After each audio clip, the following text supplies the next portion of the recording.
हरे राम बाबा के एक मित्र थे, संत, आयु में उनसे छोटे थे, लेकिन बाबा उनसे खूब स्नेह करते थे।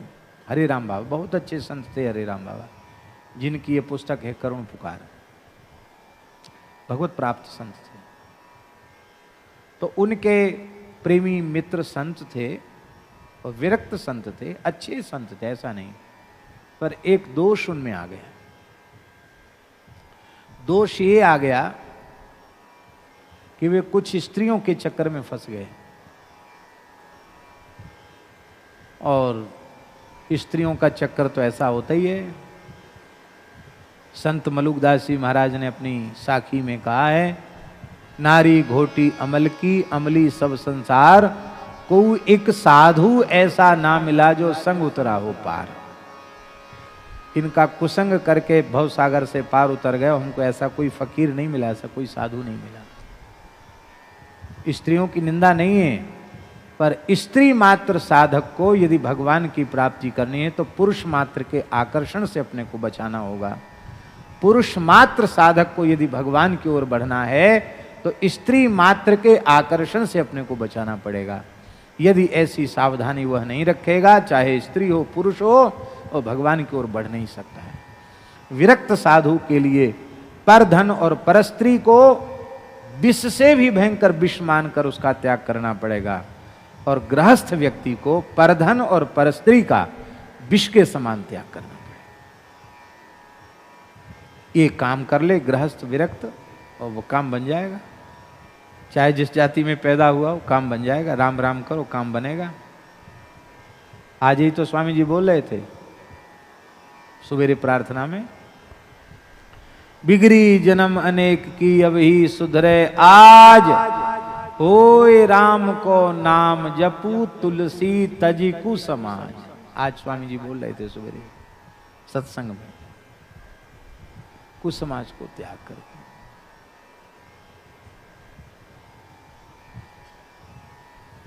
इसलिए मेरी प्रार्थना है, भगवान ने कृपा करके मनुष्य बनाया है, इससे बहुत सावधान रहो।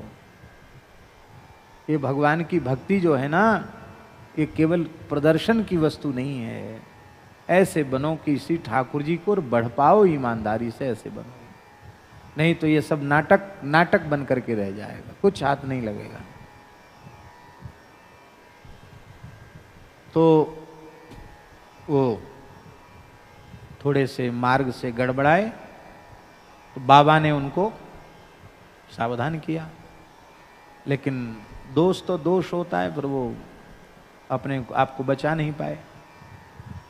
कुछ काल बाद फिर अलग भी हो गए, कोई बात नहीं हुआ। थोड़े समय के लिए दोष आया और फिर उनका शरीर, कुछ समय बाद उनका शरीर पूरा हुआ। बाबा को समाचार मिला कि उनका शरीर शांत हो गया। बड़ी पीड़ा भी हुई, क्योंकि इस घटना के बाद बाबा से उनकी थोड़ी दूरी हो गई थी। बाबा ने कहा था कि तुम जब हमारी बात सुनते मानते नहीं हो तो हमारा तुम्हारा राम राम। तो एक दिन बाबा भगवान की सेवा कर रहे थे, सत्य घटना है ये। तो वे महात्मा जो उनके प्रेमी थे, वो सिर पर पगड़ी बांधे हुए, सुंदर रामानंदी तिलक लगाए हुए, और बढ़िया महात्मा का वेश, सिर पे पगड़ी बंधी हुई है, घोड़े पर बैठ करके आए। घोड़े से उतरे, उन दंडवत किया उन्होंने, दंडोत गुरु भाई दंडोत मारा। अरे तुम तो पधार गए थे, मर गए थे, तुम कैसे आए? ये तुम्हारा ये स्वरूप, तुम बड़े जम रहे हो भाई, क्या बात है? तो कहाँ रहते हो? बाबा ने पूछा। बोले हम इस समय काशी में रह रहे हैं। क्या कहा उन्होंने? हम इस समय काशी में रह रहे हैं और भैरव जी के अधीन हैं इस समय हम। क्यों?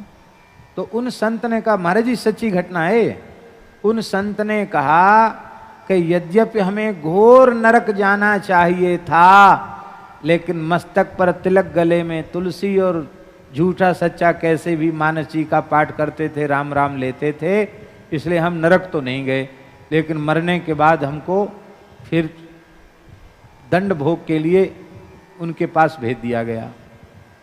किसके पास? भैरव जी के पास।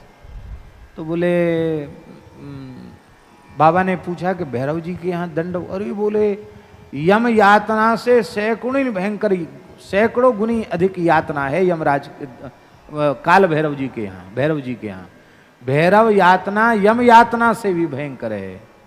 और ऐसा कह के वे रोने लगे। तो कहा तुम्हें कष्ट, बोले मुझे कष्ट नहीं है। क्यों? भैरव जी मुझे वैष्णव महात्मा मानकर बहुत आदर करते हैं। हम कष्ट देखते हैं जीवों को दंड देते, उसको देखकर मुझे पीड़ा होती है। हमको वैष्णव मानकर वहां दंड नहीं दिया जाता है। अभी कहां से आ रहे हो? बोले भैरव जी विश्वनाथ जी की पूजा करते हैं, शंकर जी की पूजा करते हैं अपने इष्ट की, तो उनकी पूजा के लिए देवराज इंद्र के बगीचा नंदन वन से पुष्प लेके आ रहे हैं। बाबा ने कहा दिखाओ। उन्होंने दिखाए फूल। बाबा कहते ऐसे फूल मैंने देखे नहीं, धरती के फूल ही नहीं थे, दिव्य सुगंध। तो बाबा बोले हमको दे दो। हम ठाकुर जी को बोले नहीं नहीं नहीं, उनकी आज्ञा का हम उल्लंघन नहीं कर सकते, उनको देंगे, उनसे पूछ कर दे सकते, उनसे बिना पूछे नहीं दे सकते। और बोले अब समय हो गया, हम जा रहे हैं, तो हमारे पास क्यों आए? बोले अब मुझे जहाँ पहुँचना है उस ठिकाने पे पहुँचाओ, मैं श्री सीताराम जी के चरण कमलों को प्राप्त करना चाहता हूँ। बाबा ने कहा कैसे, उपाय बताओ।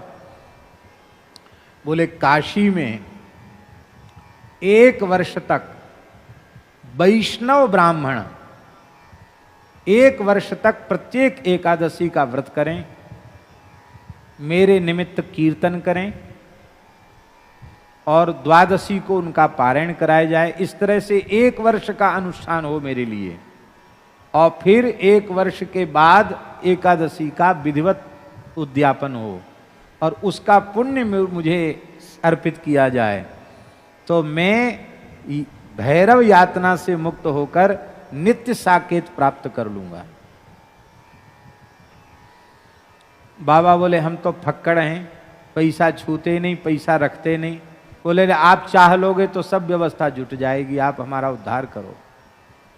तो बाबा ने आकर महाराज जी को सुनाया। महाराज जी ने उस पैसे की व्यवस्था की और वहाँ उनके कुछ परिचित सेवक थे, काशी में ब्राह्मण देवता थे, चतुर्वेदी वकील साहब, उनके यहाँ गए तो वकील साहब बोले हम सहायता करेंगे, उनके शिष्य ही थे। तो उन्होंने फिर 10-12 वैष्णव ब्राह्मण मिले जो वैष्णवी दीक्षा से युक्त थे, वैष्णवता युक्त थे, उनको बुला करके पूरे वर्ष भर एकादशी कराई, कीर्तन कराया, द्वादशी को पारण कराते, दक्षिणा देते। और फिर उद्यापन जब हुआ तो बाबा ने कह दिया था कि देखो भाई ऐसे हम नहीं मानेंगे, तुम जब जाना तो हमको अनुभव करा के जाना कि हम साकेत जा रहे हैं, हम देखना चाहते हैं तुम्हारी सदगति को। बोले ठीक है। तो महाराज जी सत्य घटना है, काशी में उद्यापन हो रहा था और रामार्चन भी था।